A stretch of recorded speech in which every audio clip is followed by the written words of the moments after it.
Jumpa kembali di MTT Journey Inspiration of Life. Pagi ini saya mau coba sharingkan teman-teman dengan temanya kerja hasilkan berkat jasmani maupun rohani adalah ibadah dunia serta akhirat. Ini kalau persepsinya dari persepsi rohani dan persepsi dari persepsi Tuhan, teman-teman. Kalau cerita dari persepsi dunia atau orang yang punya keyakinan, kerja yang menghasilkan berkat itu adalah kerja yang berkaitan hanya jasmani saja, teman-teman, yang terkait dengan dunia saja. Adapun kerja yang menghasilkan berkat rohani dan untuk di akhirat kadang-kadang tidak dihargai, teman-teman. Nah, ini yang kita mesti coba luruskan gitu. Nanti dari beberapa yang nanti saya sharingkan di situ akan kepikir, teman-teman. Contohnya misalnya yang jelas-jelas itu cerita Nabi Nuh gitu kan. Nabi Nuh sebelum mengerjakan bahtera yang diperintah peraturkan Tuhan Allah gitu, untuk Nabi Nuh ngerjain bahtera gitu untuk keselamatan dia sendiri, keluarga dia maupun sesama yang di sekitar Nabi Nuh gitu. Ya, Nabi Nuh itu adalah pengusaha bertani, petani gitu. Ya, pengusaha petani. Nah, setelah mengerjakan bahtera kapal besar itu gitu, selesai juga Nabi Nuh kembali menjadi petani lagi. Cuman bedanya mungkin waktu saat pertama belum membangun bahtera, ya berarti Nabi Nuh hidup dengan pola-pola petani yang duniawi gitu. Tapi setelah Nabi Nuh taat melakukan pembangunan bahtera tersebut, ya sehingga dia lebih seperti apa ya, mengalami masa jeda 120 tahun loh, teman-teman. 120 tahun itu saya perkirakan setengah masa kerja waktu dia menjadi petani gitu. Itu setengahnya. Jadi 120 tahun, jangan-jangan waktu jadi petani ya waktu itu ya kira-kira totalnya 240 tahun, teman-teman. Kenapa 240 tahun? Karena Nabi Nuh waktu ngerjain bahtera itu umurnya 480, teman-teman. Jadi saya ambil separohnya 240 tahun, 240 tahun Nabi Nuh mengerjain bahtera itu 120 tahun. Berarti kan kurang lebih 50% dari masa karir dia sebagai petani gitu. Nah, apakah kita mau, teman-teman? Apakah kita mau apabila kita sudah bekerja, misalnya anggaplah selesai studi, selesai pendidikan umur 20 lewat sampai kita bekerja gitu, teman-teman, dari masa kecil sampai studi itu 24-an.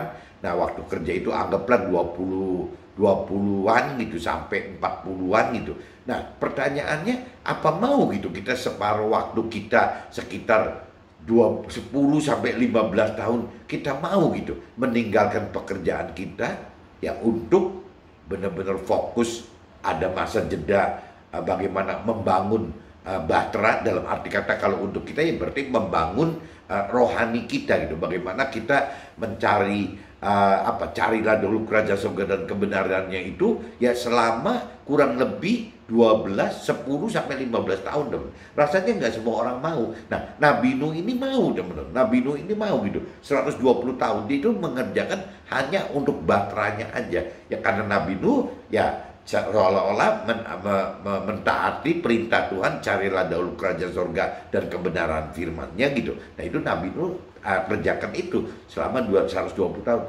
Dan pekerjaan Nabi Nuh seperti ini, teman-teman, bagi teman-teman duniawi atau orang keyakinan dianggapnya aneh gitu, teman, gak wajar, ya gila, salah gitu, bisa dianggap seperti itu gitu. Karena apa? Yang Nabi Nuh hasilkan itu bukan hasil pertanian, tapi membangun bahtera yang tidak nyata-nyata untuk kepentingan duniawi saat itu gitu. Nah, beda ceritanya kalau sebelum membangun bahtera dan setelah membangun bahtera, ya mungkin orang dunia, orang yang punya keyakinan ya tahu bahwa Nabi Nuh kerja dalam bentuk ya menjadi berkat lahiriah nampak gitu untuk di dunia ini.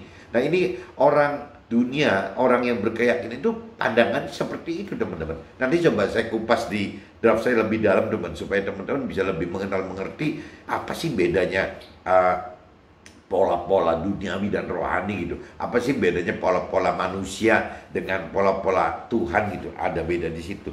Nah, ini sebelumnya, teman-teman, saya coba ajak teman-teman baca di kitab Yohanes pasal 17 ayat 6 sampai 24. Ini saya mendapatkan ayat ini teman-teman, itu waktu itu saya sharing dengan Oscar teman. Oscar itu ya apa? Ya disebut teman rohani ya bukan gitu, karena waktu awal-awal tahun 2000 Oscar itu meskipun apa separuh umur saya gitu Pak, sekitar 19-20 tahun, saya udah 40 tahunan gitu.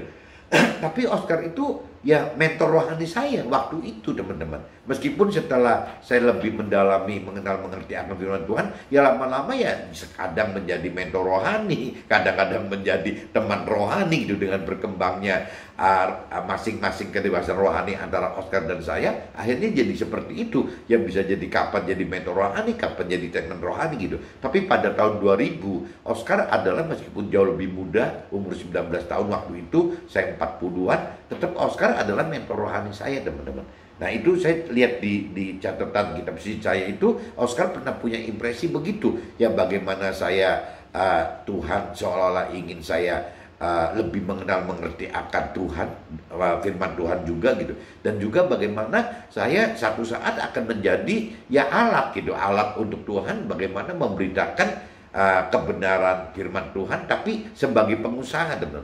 Dan nggak tahu apakah saat ini tahun 2021 itu sudah terjadi. Cuman yang jelas saya baru baca tadi pagi gitu, bahwa saya baru baca di kitab Yohanes pasal 17 6-24 itu ada catatan bahwa waktu itu tahun 2015 Oscar ya men-sharingkan urusan ini gitu. Nah waktu itu ya pengertian saya beda teman, karena 2015 itu saya baru berapa ya, berarti baru 8 tahun gitu, 8 tahun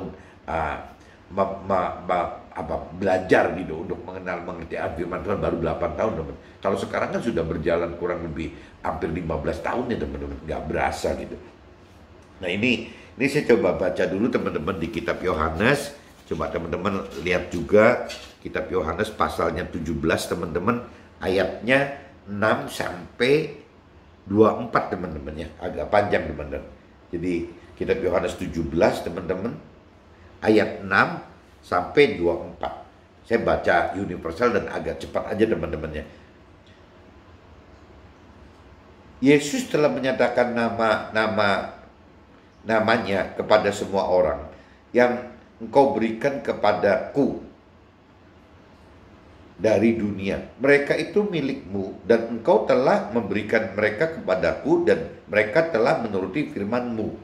Jadi seolah-olah Yesus menjadi perantaranya Tuhan Allah gitu, untuk memberikan firman-Nya Tuhan Allah gitu. Sekarang mereka tahu bahwa semua yang engkau berikan kepadaku itu berasal daripadamu. Sekarang mereka jadi orang-orang pada tahu bahwa semua yang Tuhan Allah berikan kepada Yesus itu berasal daripada Tuhan Allah gitu. Nah ini kalau saya universalkan ayat ini teman-teman, sekarang mereka tahu bahwa semua yang Tuhan Allah berikan di dalam kepada firman Tuhan itu berasal daripada Tuhan Allah gitu. Jadi firman Tuhan yang saya sekarang baca itu adalah ya yang dari Tuhan Allah teman-teman. Maksudnya gitu. Cuman kalau dari sisi yang bukan Nasrani ya saya harapkan masing-masing firmannya sendiri-sendiri saja gitu. Ini kan cuma untuk sharing aja gitu, untuk cross check bahwa di firman saya ada seperti ini, apakah di firmannya keluarga dan teman-teman saya yang bukan Nasrani ada seperti semacam ini, tidak gitu. Meskipun tidak harus tepat persis sama, kan tidak teman-teman, beda-beda gitu. Sebab segala firman yang Tuhan Allah sampaikan kepada firman Tuhan telah firman Tuhan sampaikan kepada orang-orang dan mereka telah menerimanya gitu. Mereka tahu benar bahwa firman Tuhan datang daripada Tuhan Allah dan mereka percaya bahwa Tuhan Allah lah yang telah mengutus si firman Tuhan tersebut gitu. Aku berdoa untuk mereka, bukan untuk dunia aku berdoa, tetapi untuk mereka yang telah Tuhan Allah berikan datang kepada firman Tuhan, sebab mereka adalah milik Tuhan Allah gitu. Jadi kesimpulannya kalau orang yang belajar menerima firman Tuhan, yaitu miliknya Tuhan Allah teman-teman. Jadi hati-hati teman-teman, kalau yang belum membaca firman Tuhan, jangan-jangan tanda tanya gitu, apa milik Tuhan Allah atau bukan. Tapi kalau firman katakan begitu, jadi orang yang menerima firman Tuhan ya berarti pasti milik Tuhan Allah gitu. Dan segala milik yang firman adalah milik Tuhan Allah, dan milik Tuhan Allah adalah ya punya firman gitu, dan firman Tuhan telah dipermuliakan di dalam mereka gitu. Dan firman Tuhan tidak ada lagi di dalam dunia, tetapi mereka masih ada di dalam dunia. Dan firman Tuhan datang kepada Allah Bapa gitu, Tuhan Allah yang kudus gitu. Peliharalah mereka dalam nama Tuhan Allah tersebut gitu, yaitu nama Tuhan Allah yang telah Tuhan Allah berikan kepada ya si Yesus waktu itu, teman-teman, supaya mereka menjadi satu sama seperti kita gitu. Jadi Yesus pengen sekali firman Tuhan dan Tuhan Allah dan kita itu jadi satu ya di dalam satu atau sama gitu, sama-sama gitu. Jadi manusianya, kitanya, firman Tuhannya dan Tuhan Allah itu jadi satu, teman-teman. Selama firman Tuhan bersama mereka, firman Tuhan memelihara mereka dalam nama Tuhan Allah, yaitu namamu yang telah engkau berikan kepada firman Tuhan tersebut gitu. Firman Tuhan telah menjaga mereka, dan tidak ada seorang pun dari mereka yang binasa selain daripada Dia yang telah ditentukan untuk binasa, supaya genaplah yang tertulis dalam kitab suci. Jadi kita jangan sampai masuk yang binasa, teman-teman. Orang yang binasa itu kan yang tidak mengerti akan firman Tuhan dan tidak melakukan firman Tuhan, itu ujungnya mendapatkan kebinasaan, teman. Kita kan jangan sampai dalam kategori seperti itu, teman-teman. Selama aku bersama mereka, aku memelihara mereka dalam nama Tuhan Allah, yaitu namamu Tuhan Allah telah engkau berikan kepada firman Tuhan. Aku telah menjaga mereka, tidak ada seorang pun dari mereka yang binasa selain daripada Dia yang telah ditentukan untuk binasa, supaya genaplah yang tertulis dalam kitab suci. Tetapi sekarang firman Tuhan datang kepada Tuhan Allah, dan firman Tuhan mengatakan semuanya itu sementara firman Tuhan masih ada di dalam dunia, supaya penuhlah sukacita Tuhan Allah di dalam diri mereka gitu. Firman Tuhan telah memberikan firman kepada mereka. Tuhan Allah telah memberikan firman Tuhan kepada mereka, dan dunia membenci mereka karena mereka bukan dari dunia, sama seperti ya firman Tuhan bukan dari dunia. Nah, ini teman-teman harus tahu, teman, bahwa firman Tuhan atau Tuhan itu tidak disukai oleh dunia gitu. Karena beda gitu. Kalau dunia itu kan memang sekarang ada di dunia gitu. Tapi kalau firman Tuhan atau Tuhan Allah itu kan memang tidak ada di dunia, teman-teman. Jadi memang asalnya itu dari ya akhirat itu, ya di surga itu gitu. Jadi beda, teman-teman. Orang dunia ya berasal dari dunia ini, tapi kalau bicara firman Tuhan itu berasal dari sana, dari akhirat situ gitu. Firman Tuhan tidak meminta supaya engkau mengambil mereka dari dunia, tetapi supaya Tuhan Allah melindungi mereka daripada yang jahat gitu. Mereka bukan dari dunia, sama seperti firman Tuhan bukan dari dunia. Kuduskanlah mereka dalam kebenaran. Firman Tuhan adalah kebenaran gitu. Kuduskanlah mereka dalam kebenaran, dan firman Tuhan adalah kebenaran, teman-teman. Sama seperti Tuhan Allah telah mengutus firman Tuhan ke dalam dunia, demikian pula firman Tuhan telah mengutus mereka ke dalam dunia gitu. Jadi Tuhan Allah mengutus firman Tuhan ke dunia, firman Tuhan juga sama gitu, mengutus kita untuk ke dalam dunia gitu. Dan aku menguduskan diriku bagi mereka, dan firman Tuhan menguduskan diri firman Tuhan bagi mereka, supaya mereka pun dikuduskan dalam kebenaran. Dan bukan untuk mereka itu saja firman Tuhan berdoa, tetapi juga untuk orang-orang yang percaya kepada firman Tuhan oleh pemberitaan mereka gitu. Jadi kalau seandainya kita menjadi alat memberikan firman Tuhan, ya firman Tuhan mengharapkan juga orang yang mendengarkan melalui kita, karena kita sebagai alatnya, yaitu juga sama gitu, mendapatkan pemberitaan dari itu ya, supaya bisa terlindungi juga gitu, terselamatkan juga gitu. Dan bisa percaya gitu orang-orang yang diberitakan melalui kita gitu, supaya mereka semua menjadi satu, sama seperti Tuhan Allah di dalam firman Tuhan, dan firman Tuhan di dalam Tuhan Allah, agar mereka juga di dalam kita, supaya dunia percaya bahwa Tuhan Allah lah yang telah mengutus firman Tuhan gitu. Dan firman Tuhan telah memberikan kepada mereka kemuliaan yang engkau berikan kepada firman Tuhan, supaya mereka menjadi satu, sama seperti kita adalah satu. Yang kita adalah satu adalah firman Tuhan, Tuhan Allah, dan kita gitu, manusia. Aku di dalam mereka, firman Tuhan ada di dalam mereka, dan Tuhan Allah di dalam firman Tuhan, supaya mereka sempurna menjadi satu, agar dunia tahu bahwa Tuhan Allah lah yang telah mengutus firman Tuhan, dan bahwa Tuhan Allah lah mengasihi mereka sama seperti Tuhan Allah mengasihi firman Tuhan gitu.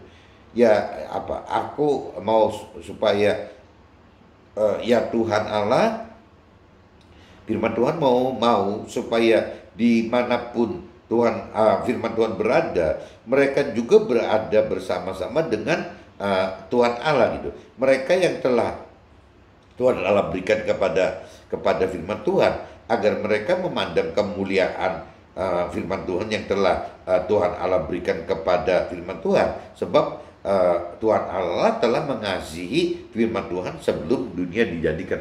Jadi ini kalau saya universalkan bacanya seperti itu teman-teman. Jadi intinya ada keterkaitan firman Tuhan dengan Tuhan Allah dan kita gitu. Intinya tiga itu teman-teman. Jadi kalau kita percaya Tuhan Allah, ya kita harus percaya firman Tuhan Allah. Kalau kita percaya firman Tuhan Allah, ya berarti kita percaya Tuhan Allah gitu. Ngaitnya gitu, terus ada tiga gitu. Jadi nanti akhirnya kita bersatu. Nah, kalau kita bicara secara teori rohani, bersatunya itu yaitu dari firman Tuhan teman-teman. Tuhan Allah itu diwakili oleh roh Tuhan, dan kita sendiri diwakili oleh roh kita gitu. Nah, jadi akhirnya ini yang bersatu itu maksudnya ini teman-teman. Bagaimana firman Tuhan bersatu dengan kita, ya bagaimana roh Tuhan bersatu dengan kita, ya semua di dalam roh kita gitu. Ini kalau bicara rohani seperti itu teman-teman, bukan di jiwa dan tubuh kita, tapi pertama adalah di roh kita. Nanti roh kita ini yang akan menuntun ke dalam jiwa dan tubuh kita teman-teman. Ini saya sudah bacakan kitab Yohanes pasal 17 teman-teman, ayatnya 6-24. Nah sekarang coba saya lanjut lagi aja teman-teman, nggak banyak di kitab Matius teman-teman. Kalau yang dari sharing dengan Oscar kan saya dapat yang ini, kitab Yohanes 17 gitu. Nah, kalau kita yang bicara penegasan dari ini, ya coba kita cari ke kitab Matius teman-teman. Kitab Matius pasalnya pasal 7 teman-teman. Pasal 7 ayatnya 15-23 teman-teman. Ayatnya 15-23. Nah ini perikopnya judulnya hal pengajaran yang sesat teman-teman. Waspadalah terhadap nabi-nabi palsu yang datang kepada kita dengan menyamar seperti domba, tetapi sesungguhnya mereka adalah serigala yang buas gitu. Jadi kita mesti hati-hati teman-teman. Kalau ada orang yang bicara sebagai teman rohani atau misalnya mentor rohani, ini juga bisa tidak benar gitu. Jadi itu tadi karena firman ingatkan begitu gitu. Jadi teman rohani atau mentor rohani itu kalau pemberitaan firman Tuhan itu tidak ada di dalam firman Tuhan, ya berarti itu ngawur teman. Nah problemnya kadang-kadang banyak kita orang yang tidak atau belum mengenal Tuhan, orang dunia gitu, atau orang yang berkeyakinan karena tidak mengerti akan firman Tuhan, akhirnya waktu teman rohani atau mentor rohani palsu ini menyampaikan kebenaran firman Tuhan, dimakan mentah-mentah aja teman-teman, karena nggak ada cross check dengan kebenaran firman Tuhan yang dipegang gitu. Nah ini bahayanya gitu teman. Makanya kita harus mengerti akan firman Tuhan itu harus seperti itu teman, supaya kita bisa bedakan mana teman rohani, mentor rohani yang domba, mana yang serigala gitu. Nah, firman sudah ingatkan ini gitu. Dari buahnya lah kita akan mengenal mereka gitu. Dapatkah orang memetik buah anggur dari semak duri atau buah aren dari rumput duri? Nah ini firman Tuhan ingatkan begitu. Demikianlah setiap pohon yang baik menghasilkan buah yang baik, sedangkan pohon yang tidak baik menghasilkan buah yang tidak baik gitu. Tidak mungkin pohon yang baik itu menghasilkan buah yang tidak baik, ataupun pohon yang tidak baik itu menghasilkan buah yang baik gitu. Dan setiap pohon yang tidak menghasilkan buah yang baik pasti ditebang dan dibuang ke dalam api. Prinsip firman Tuhan seperti itu teman-teman. Jadi kita jangan sampai tidak berbuah teman dalam hidup ini gitu. Buah dalam arti kata buah-buah rohani ya. Apa yang Tuhan perintahkan dalam hidup kita untuk hal-hal rohani gitu. Kalau kita tidak menghasilkan buah, ya hati-hati bisa ditebang dan dibuang ke dalam api gitu. Firman Tuhan yang katakan seperti itu.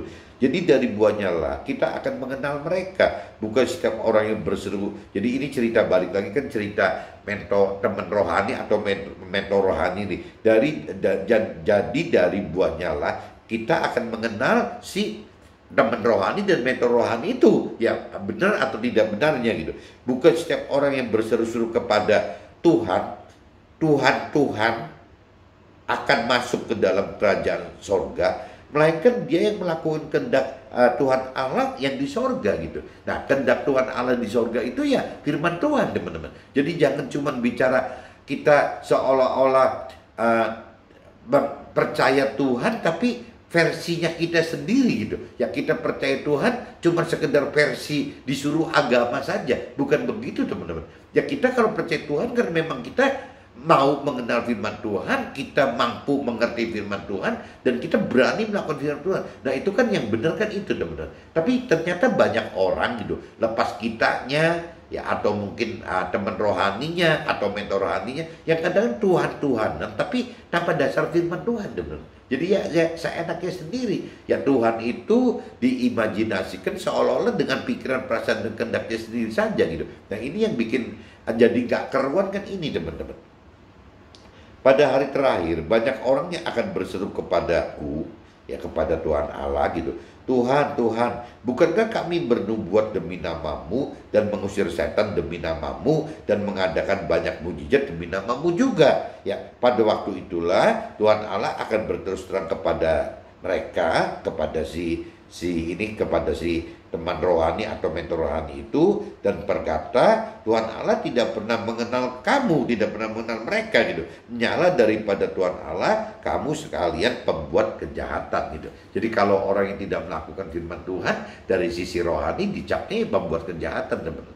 Nah ini di ayat yang 22, teman-teman, yang teman-teman mesti hati-hati. Ya urusan orang kalau bisa mengusir setan, orang yang bisa bernubuat, orang yang bisa mengadakan banyak mujizat gitu, itu bukan berarti orang tersebut semua pasti oleh kekuatan roh Tuhan loh, teman-teman. Karena teman-teman harus tahu di dunia ini gitu, di dunia ini ada kelompok roh Tuhan gitu, ada Roh Kudus, ada kelompok roh jahat, teman-teman. Nah, jadi roh jahat pun bisa, teman-teman. Bagaimana roh jahat menyembuhkan orang, ya bagaimana roh jahat untuk membuat mujizat, bagaimana roh jahat membuat nubuat, bahkan roh jahat itu bisa menyamar sebagai firman Tuhan juga loh, teman-teman. Bisa menggunakan firman Tuhan itu untuk jebakan-jebakan kepada kita gitu. Jadi Tuhan Allah, firman Tuhan ingatkan di sini bahwa ya memang butuh pergumulan pribadi kita, teman-teman, untuk mau mengenal firman Tuhan, untuk mampu mengerti firman Tuhan, untuk berani melakukan firman Tuhan. Satu-satunya jalan ya harus bisa menghidupkan roh Tuhan di dalam kita, teman-teman. Jadi bagaimana kita hidup dalam keseharian kita itu di dalam jalannya firman Tuhan gitu, dan juga hidup bersama dengan roh Tuhan. Kalau tanpa ada firman Tuhan dan tanpa roh Tuhan, akhirnya kita nggak bisa bedakan, teman-teman. Ya kita bedakan roh aja nggak bisa gitu, kita bedakan ajaran aja nggak bisa gitu. Nah ini yang bikin kacau. Jadi memang kembali lagi, apabila kita memang mengasihi Tuhan, ya kita percaya Tuhan dan mengasihi Tuhan, gak ada cara lain, teman-teman. Kita harus mau mengenal firman Tuhan, kita harus mampu mengerti firman Tuhan, kita harus mampu untuk berani melakukan firman Tuhan, dan dengan cara begitu ya kita harus mengenal firman Tuhan dan kita harus menghidupkan roh Tuhan itu. Tanpa itu tidak mungkin, teman-teman. Nah ini saya sudah bacakan, teman-teman, di kitab Matius itu, kitab Matius pasal 7 ayat 15 sampai 23 tadi ya, 23 gitu saya udah bacakan. Nah sekarang coba saya masuk ke dalam draft saya, teman-teman, masuk ke draft saya gitu. Dunia dan orang berkeyakinan sulit sekali untuk dapat mengerti dan menerima ada perbedaan dalam arti kerja duniawi versus rohani gitu. Jadi ini maksudnya orang dunia dan orang yang berkeyakinan. Ini sekali lagi, teman-teman, orang dunia kan orang yang tidak dan belum mengenal firman Tuhan. Kalau orang yang berkeyakinan itu orang yang sangat percaya diri bahwa dia beranggapan percaya Tuhan, dia sudah mengenal Tuhan, tapi dengan cara yang tidak benar, teman. Maksudnya tidak benar atau kurang benar itu karena tidak ada basic pengenalan pengertian akan firman Tuhan. Jadi Tuhan itu dibuat sesuai pikiran perasaan kehendak sendiri aja. Firman Tuhan juga sama teman-teman, dibuat oleh pikiran perasaan kehendak sendiri saja. Nah ini orang berkeyakinan itu seperti itu. Bahkan beberapa kali saya sharingkan, orang berkeyakinan itu lebih beresiko untuk sesat gitu dibanding orang yang belum atau tidak mengenal Tuhan. Orang yang belum atau tidak mengenal Tuhan itu karena belum dan tidak mengenal Tuhan, satu saat mungkin ya bisa mengenal Tuhan gitu. Tapi kalau orang berkeyakinan, dia percaya diri kok bahwa dia sudah percaya Tuhan dan mengenal Tuhan gitu. Jadi bagaimana untuk berubahnya gitu kan susah gitu. Nah ini makanya teman-teman jangan sampai masuk dalam kategori orang yang berkeyakinan gitu, sangat dirugikan gitu. Nah ini yang mesti sadar bahwa kalau memang kita percaya Tuhan ya mesti ada dasarnya, bukan dari pikiran perasaan kehendak kita sendiri, tapi dari pikiran perasaan kehendak Tuhan. Ya adanya di firman gitu. Begitupun soal mengenal firman Tuhan teman-teman. Jangan dianggap kita sudah mengenal firman Tuhan dengan persepsi kebenaran dari pikiran perasaan kehendak si manusia sendiri, dari kita sendiri. Ya kalau kita mau kebenaran yang dari Tuhan yang asli ya adanya di firman Tuhan gitu. Jadi kuncinya dua-duanya teman-teman harus memang untuk bisa percaya Tuhan dan mengenal Tuhan harus dengan basic firman Tuhan dan bahkan harus menghidupkan roh Tuhan teman-teman. Baru kita bicara dalam kondisi di posisi yang benar gitu teman-teman. Nah ini jadi kalau kembali lagi ada perbedaan dalam arti kerja duniawi dan rohani bagi orang yang mengerti akan firman Tuhan dibanding orang dunia atau orang punya keyakinan gitu. Dan juga antara ibadah dan tata cara beragama teman-teman, liturgi gitu, itu juga bisa beda gitu. Jadi antara hasil kerja kita duniawi dan rohani bisa beda ya, cerita tata krama ibadah dan tata cara beragama juga bisa beda gitu. Nah hal ini karena orang dunia dan orang berkeyakinan tidak memiliki dasar perintah dan peraturan dari kebenaran firman Tuhan yang secara nyata-nyata gitu. Nah ini yang mereka nggak punya tuh ini teman-teman. Perbedaan arti kerja duniawi versus rohani ya kita simak gitu cerita Nabi Nuh aja. Nabi Nuh dengan membuat bahtera gitu ya, sebelum dan sesudah Nuh membangun bahtera. Jadi sebelum bahtera kapal besar itu dibangun atau sesudah bahtera itu jadi gitu ya, yang namanya orang dunia dan orang berkeyakinan akan beranggapan apa Nuh itu kerja gitu karena dia sebagai petani. Jadi sebelum membangun bahtera kapal besar tersebut gitu ya, Nuh itu sebagai petani. Dan orang dunia, orang berkeyakinan anggap bahwa itu bekerja. Setelah bahtera jadi teman-teman, bahtera udah selesai, tugas dari Tuhan udah selesai ya, setelah 120 tahun dia kerjain bahtera yang Tuhan instruksikan itu, perintah peraturan itu gitu, udah selesai. Nah Nuh juga sama kerja lagi teman-teman, sebagai petani lagi. Nah orang-orang yang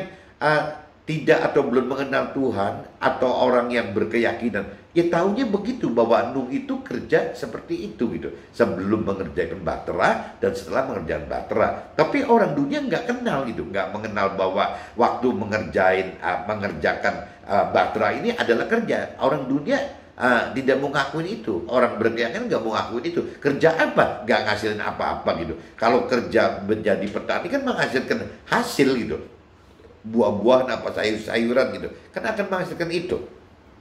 Itu pun juga orang dunia dan orang berkeyakinan belum mengupas dalam apa sih bedanya Nuh kerja sebagai petani sebelum bangun bahtera dengan Nuh kerja sebagai petani kembali lagi setelah mengerjakan bahtera. Kalau dalam pengertian firman Tuhan gitu rohani ya ada beda teman-teman. Waktu Nuh mengerjakan sebagai petani sebelum membangun bahtera ya Nuh kerja sebagai orang baik yang melakukan pekerjaan ya secara baik-baik gitu. Ya berarti mungkin lakukan pekerjaan sebagai orang duniawi yang baik gitu. Tapi setelah Nuh mengalami membangun bahtera tersebut, saya pikir waktu Nuh bekerja kembali menjadi petani, itu petani yang jadi petani yang rohani teman. Karena sudah dididik oleh Tuhan dengan jeda waktu 120 tahun itu gitu.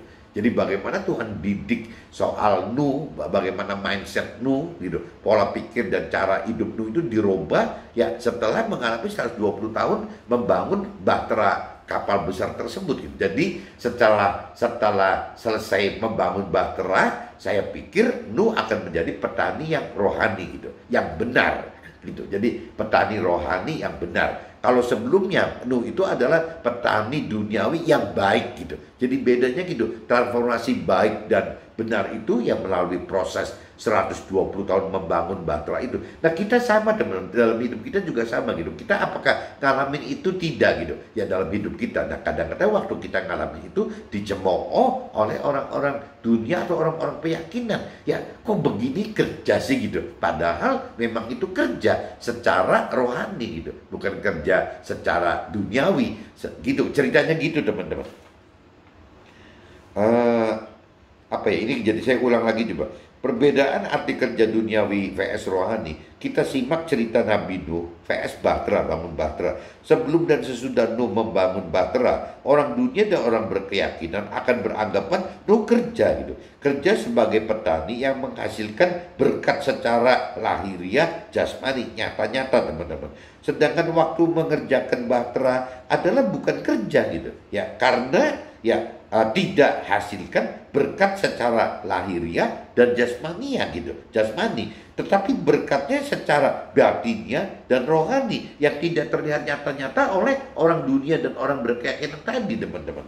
Nah dari persepsi Tuhan secara rohani, ibadah adalah bekerja gitu, baik hasilkan berkat lahiriah atau jasmani ya maupun berkat batinnya atau rohani. Nah ini dari sisi persepsi Tuhan dan persepsi rohani seperti itu teman-teman. Jadi Nuh waktu menjadi petani ya disebutnya bekerja gitu secara duniawi, ya setelah selesai bahtera juga bekerja setelah duniawi. Tapi kalau bicara waktu mengerjakan bahtera juga kalau dari persepsi Tuhan, dari persepsi rohani, ya itu juga bekerja teman-teman. Cuman untuk batinnya dan rohani. Bedanya apa? Kalau yang lahiriah dan jasmani itu kan untuk kepentingan dunia teman-teman. Tapi kalau bicara untuk yang namanya batinnya atau rohani itu kan untuk akhirat. Jadi untuk bekal hidup duniawi dan bekal akhirat. Yang bekal duniawi adalah yang menghasilkan berkat berupa lahiriah dan jasmani. Tapi kalau untuk yang rohani, yang untuk di bekal alam akhirat yang kekal, itu adalah yang menghasilkan berkat batinnya dan rohani teman-teman.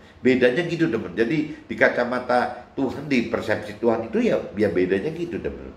Berkat lahiriah atau jasmani di dunia dapat jadi berkat bagi kita dan juga bagi sesama kita. Jadi teman-teman juga mesti sadar bahwa berkat di lahiriah jasmani itu butuh teman-teman. Baik untuk kita sendiri, untuk keluarga kita maupun untuk sesama kita teman-teman. Karena terkait dengan apa? Berkat dari hasil kita. Adapun berkat batiniah, rohani adalah bekal akhirat yang harus kita lakukan sejak hidup di dunia ini. Jadi kita juga harus melakukan, mencari, mengumpulkan berkat akhirat itu di dunia ini teman-teman. Jangan diasumsikan karena itu akhirat jadi nanti dicari di akhirat. Gak bisa teman-teman. Di akhirat itu sudah kekal, tidak pernah akan ada perubahan apa-apa. Jadi untuk bekal akhirat pun kita harus mencari di sini. Jadi kita hidup di dunia itu dua teman-teman. Mencari berkat duniawi untuk kita, keluarga dan sesama kita, dan juga mencari berkat akhirat teman-teman untuk kita, keluarga dan juga sesama kita. Sama teman-teman, dua-duanya sama gitu. Jadi di sini saya perjelas bekal akhirat yang harus kita lakukan sejak hidup di dunia ini, baik untuk diri kita sendiri maupun untuk sesama kita, keluarga dan sesama kita, sampai ke ujung bumi teman-teman. Ya ini dengan momen-momen seperti ini teman-teman, mestinya ada peluang melalui media sosial yang berkembang pesat sekali. Ya contohnya kita membuat YouTube ini teman-teman, bagaimana memberitakan kesaksian hidup kita gitu, yang melalui YouTube ini saja sudah merupakan pemberitaan teman-teman sampai ke ujung bumi. Karena ya tergantung gitu. Ya kalau memang Tuhan jadikan kita sebagai alat Tuhan melalui YouTube ini, jangan-jangan yang mendengar itu bukan cuma keluarga kita, bukan cuma teman-teman kita, tapi jangan-jangan orang yang di luar kota, orang yang di luar pulau, orang yang di luar negeri gitu. Ya bisa begitu teman-teman. Itu kembali terserah Tuhan mau manfaatkan sharing semacam ini seberapa besar gitu. Minimal kalau untuk pribadi kita berniat membuat vlog semacam ini, ya minimal ya kita taat ya melakukan perintah dan peraturan firman Tuhan gitu ya. Kita melakukan firman gitu. Ya seperti itu. Karena di dalam firman itu selain kita melakukan firman Tuhan, Tuhan juga ingin kita untuk mengajarkan firman Tuhan gitu. Tapi karena kita bukan mentor rohani, ya kita cuma bisa memberitakan firman Tuhan dengan cara-cara seperti ini saja teman-teman. Yang bersaksi seperti ini gitu. Jadi media sosial penting sekali. Coba teman-teman pelajari gitu apa yang harus diperbuat gitu. Butuh kedewasaan rohani untuk mengubah pengertian ibadah yang benar, di mana makna ibadah adalah bukan hanya cukup percaya adanya Tuhan secara pribadi atau agama saja, tetapi harus dengan mau kenal Tuhan, mampu mengerti Tuhan gitu, serta berani dan mampu melakukan firman-Nya gitu, firman Tuhan benar. Jadi tidak bisa cuma sekedar percaya gitu saja gitu, harus mau mengenal, mau mengerti, dan juga harus berani melakukan firman Tuhan gitu. Kedewasaan rohani yang membuat kita kenal dan mengerti bahwa kuasa supranatural, nah ini yang hati-hati teman-teman, yang di ayat yang terakhir bahwa ya, ada roh jahat yang bisa mampu membuat mengusir setan gitu, mampu bernubuat, bahkan membuat mujizat gitu. Jadi kedewasaan rohani yang membuat kita kenal dan mengerti bahwa kuasa supranatural dari Tuhan itu bisa saja ada di luar kuasa dari kuasa Tuhan Allahnya sendiri gitu, yakni kuasa-kuasa ya dari roh-roh jahat di luar Tuhan Allah, dan dengan ketentuan syarat-syarat dari maksudnya kalau roh-roh jahat itu kuasanya itu tidak sesuai dengan ketentuan syarat-syarat yang di firman Tuhan, beda gitu. Kalau cerita kekuatan dari roh Tuhan yang asli itu kan selalu tidak pernah menyimpang dari firman Tuhan teman-teman. Tapi kalau bicara kekuatan roh-roh jahat itu bisa menyimpang, intinya gitu teman-teman. Ini sudah ceritanya kepanjangan teman-teman, jadi saya balikin lagi, rasanya tutup begini aja. Jadi intinya saya cuma ingetin bahwa di temanya itu kerja hasilkan berkat jasmani maupun rohani adalah ibadah dunia serta akhirat. Jadi orang-orang yang orang-orang dunia atau orang yang berkeyakinan coba ayo buru-buru gitu, bagaimana untuk bisa secepatnya untuk lebih mau mengenal firman Tuhan, untuk mampu mengenal firman Tuhan, untuk mampu melakukan firman Tuhan dengan cara yang tadi teman-teman, harus ada kemauan mengenal firman Tuhan dan harus punya kemampuan dengan cara menghidupkan roh Tuhan di dalam kita supaya kita mampu gitu mengerti firman Tuhan dan melakukan firman Tuhan. Oke teman-teman, see you, bye-bye.